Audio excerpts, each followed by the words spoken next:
yang menurut saya ini menjadi panggung untuk kita semua. Kita semua artinya tidak ada sekat di sini untuk bisa sharing segala macam hal yang bisa kita perbuat. Kita dengar dengan generasi yang nyaman menjadi bagian yang terus mengkritik kondisi bangsa ini, dan tidak ada dampak juga perubahan yang signifikan yang terjadi. Maka kemudian tadi malam saya mendapatkan sebuah pesan yang menarik tentang bagaimana karakter dari seorang milenial. Mereka, tipikal milenial hari ini adalah orang yang mirip dengan para founding fathers, founding mothers yang ada di Republik ini pada saat bangsa ini didirikan. Ya, artinya kalau kemudian kita lihat pesan dari Muhammad Hatta, bahwa Indonesia itu tidak akan terang hanya karena obor besar di Jakarta. Indonesia itu baru akan terang karena lilin-lilin di desa.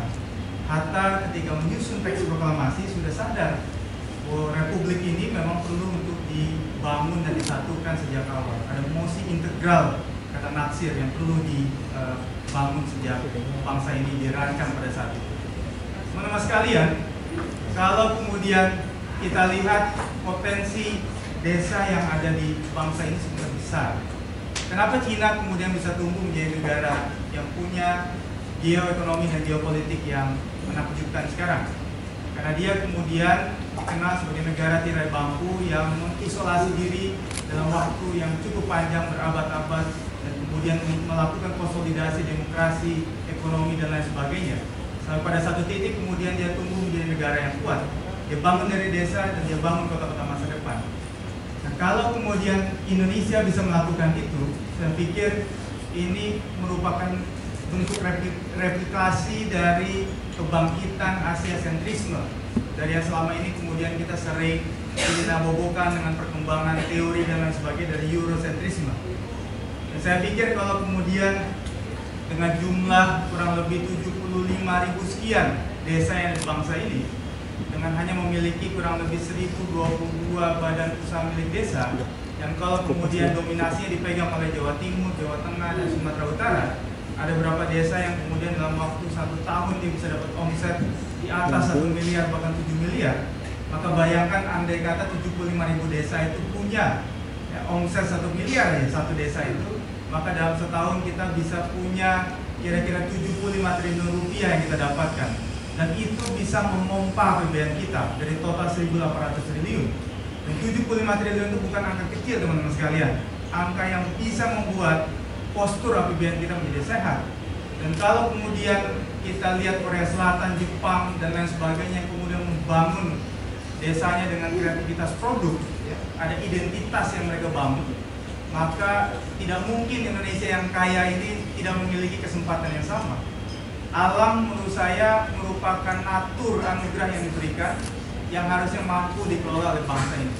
Usia produktif kita ini lebih dari 50% dari total populasi yang kita miliki, ya.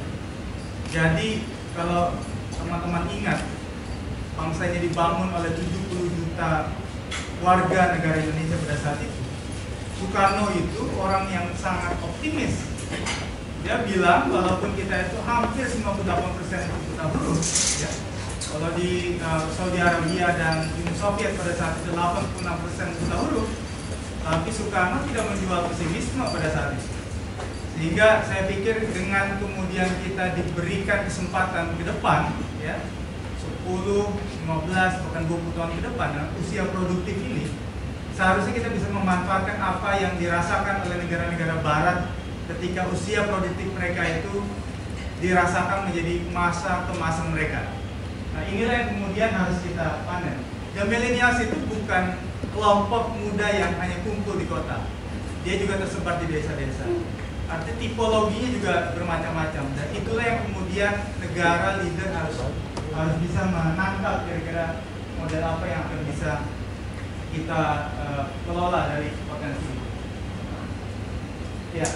Dan kalau kemudian kita lihat dana desa yang hampir 2 tahun terakhir itu didistribusi kurang lebih 60 triliun rupiah, ya, dengan jumlah tadi 75.000 sekian desa di bangsa ini.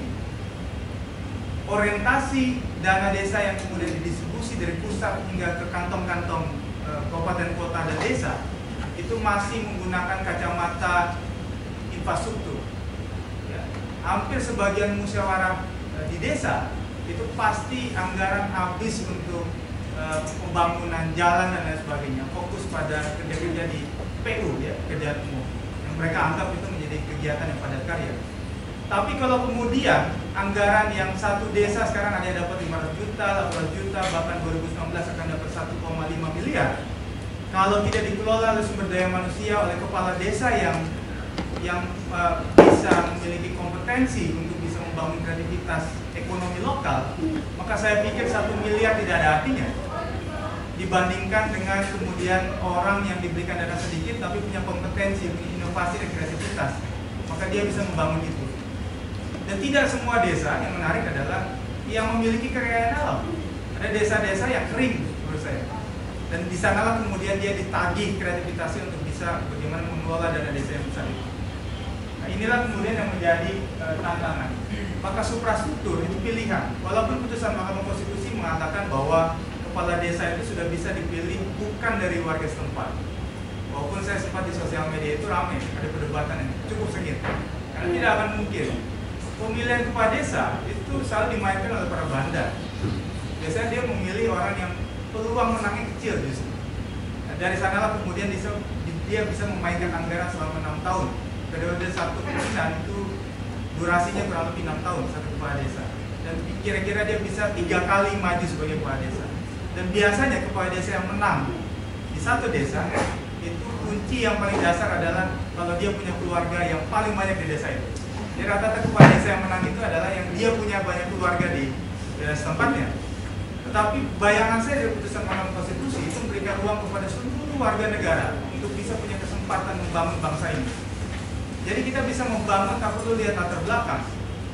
Kita bisa membangun itu bisa melihat pada kompetensi. Jadi desa itu dianggap sebagai korporasi, kepala desa sebagai CEO. Yang penting bagaimana kemudian dia bisa membangun desanya dan kemudian dia bisa melahirkan generasi baru yang kemudian tidak perlu lagi impor kepala desa dari daerah lain.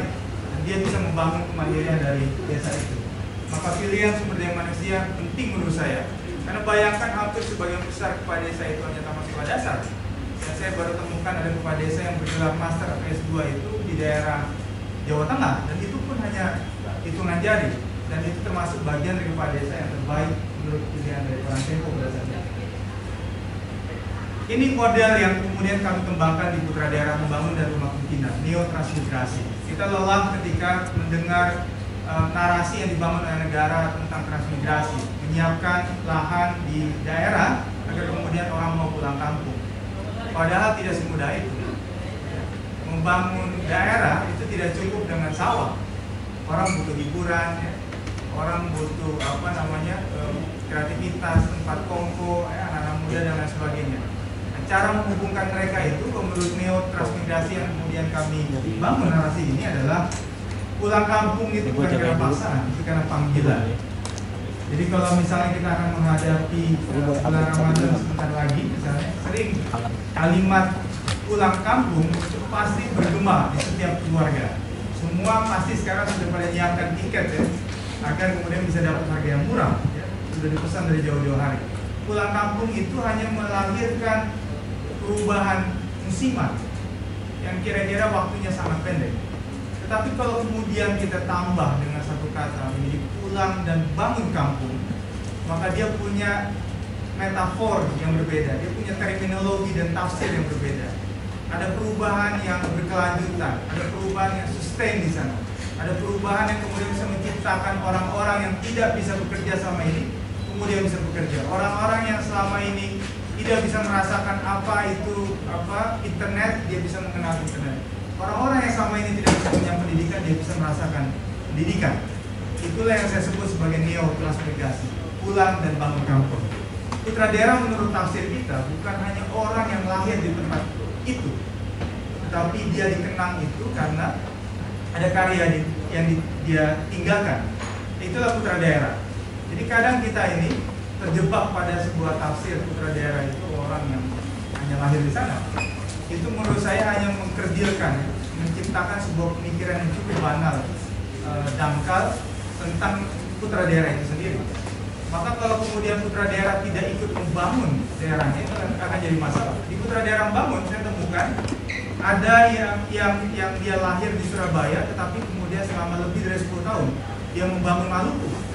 Maka kemudian kami bersepakat di putra daerah membangun membuat sebuah tafsir putra daerah.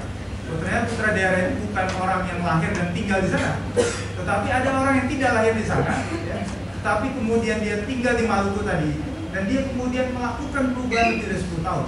Menurut saya ini baru putra daerah, karena basisnya pada outcome, pada dampak dan pada perubahan.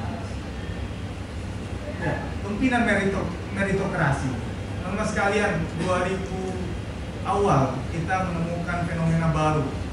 Kita dulu pesimis bangsa ini disesaki oleh berita-berita politik atau berita-berita tentang orang-orang yang kira gagal mengelola negara ini, baik itu korupsi, gratifikasi, suap, dan lain sebagainya. Tapi kemudian muncullah para local champion, local leaders, ya. Kalau kata profesor di Harvard itu, local leaders is future leader katanya. Dan mereka adalah orang-orang yang kemudian memberikan oase baru terhadap pembangunan di daerah. Tapi sayangnya mereka adalah para penguasa, punya power, punya resource, APBD dan lain sebagainya. Nah, mereka dibangun lewat pimpinan model meritokrasi, rekam jejak. Orang akan suka kepada orang itu karena ada perjalanan yang dilakukan, ada etapa perubahan yang dia berikan, ada dampak yang dia tampilkan. Hari ini putra daerah membangun itu menghimpun kurang lebih hampir 34 provinsi di Indonesia, dari ujung Aceh sampai ujung Papua, mengumpulkan orang-orang yang bisa hidup mewah di kota tetapi memilih untuk pulang kampung. Dia kerja di kota tapi di ujung pekan dia pulang ke kampung, dia bawa gula dari kota, dia sebarkan di sana. Jadi biar orang desa itu tahu apa itu manisnya gula, kira-kira begitu.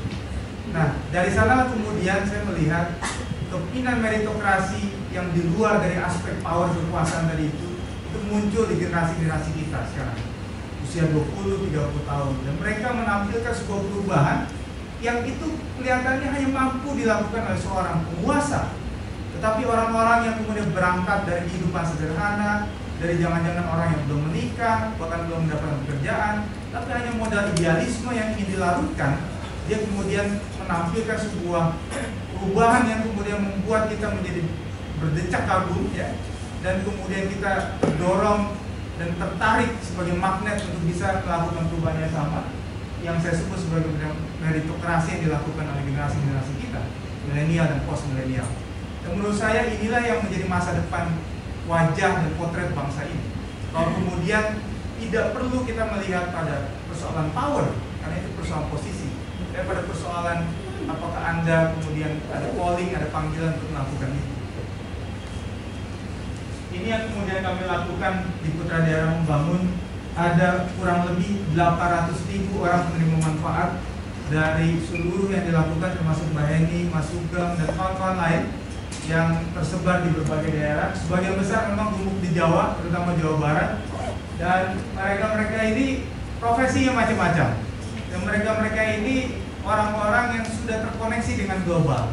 Ya, saya pernah bilang ke mahasiswa saya yang kajian hukum internasional atau hubungan internasional, saya bilang kalau anak hubungan internasional luar negeri itu biasa, tapi kalau anak hubungan internasional pergi ke desa itu baru luar biasa. Karena globalisasi jangan-jangan bisa kita lihat di bilik-bilik desa. Dari sana kemudian tumbuh, ya, dari bawah, dari akar, tentang bagaimana globalisasi yang diajarkan dari orang-orang di desa. Saya pikir ini cara kita melihat masa depan Indonesia ke depan. Pentahelix, ya, bagaimana kemudian kita melihat aktor-aktor itu harus berhimpun, membuat simpul-simpul baru. Bukalapak, Bukatalk itu merupakan bagian dari Pentahelix, media, menjadi penyambung lidah dan perubahan yang ada di desa-desa, yang kemudian memberikan kita kesempatan untuk membawa orang-orang baru, untuk membawa harapan-harapan baru tentang perubahan yang Hatta bilang tadi, agar kemudian kita bisa melihat desa itu tidak lagi soal sawah, tapi desa itu seperti di Cina, badan usaha milik desanya bukan fotokopian, bukan ngurusin tentang ternak sapi atau simpan pinjam, tapi membuat industri pesawat terbang yang bahkan di level nasional sendiri kita tidak bisa melakukan itu. Di Itu yang jadi persoalan di bangsa ini. Terakhir, trinasionalisme. Teman-teman sekalian, bangsa ini menjadi terseok-seok karena persoalan ada ego sektoral. Ya. Saya itu sejak S2 di UGM ambil diplomasi perdagangan dunia. Sejak saat itu kemudian saya sampai sekarang menggunakan sepeda motor buatan Indonesia. Saya beli di Klaten, Jogja, Sleman, itu daerah-daerah sini. Saya pikir dosa besar saya kalau misalnya saya belajar tentang perdagangan internasional, tapi saya sendiri di konsumen dari produk-produk yang selama ini mungkin di luar, beyond dari negara ini. Nah, makanya yang penting adalah ini menjadi syarat kumulatif. Kalau produsen bikin produk nasional, ya, tetapi kemudian tidak punya konsumen dan tidak didukung dengan kebijakan dan pemerintah, nggak akan jadi. Begitupun ketika kita misalnya, oh pokoknya gue pengennya beli barang Indonesia, nggak mau barang di luar Indonesia. Tahu ini nggak ada yang dijual. Bahkan pemerintah tidak buat kebijakannya, pun tidak jadi. Atau pemerintah membuat regulasi, tapi tidak ada produsen yang berani karena buat dia butuh investasi yang panjang. Bahkan juga tidak ada pasar, tidak ada pembeli. Itu pun tidak jadi. Ya, artinya dengan trinasionalisme kita bisa bangkitkan mimpi-mimpi, manifestasi trinasionalisme untuk menghubungkan tiga aktor ini agar tentang semangat cita rasa nasionalisme itu bisa tumbuh. Saya pikir malam ini menjadi malam yang penting buat kami Putra Daerah Membangun karena kita ingin bertemu dengan masa depan yang baru dan menggali keindonesiaan itu bisa ditemukan di sudut-sudut desa karena di sana tersimpan dan setiap kekayaan alam dan manusianya. Jadi pulang ke desa adalah cara untuk merawat Indonesia ini. Terima kasih teman-teman. Buka aja Bukalapak.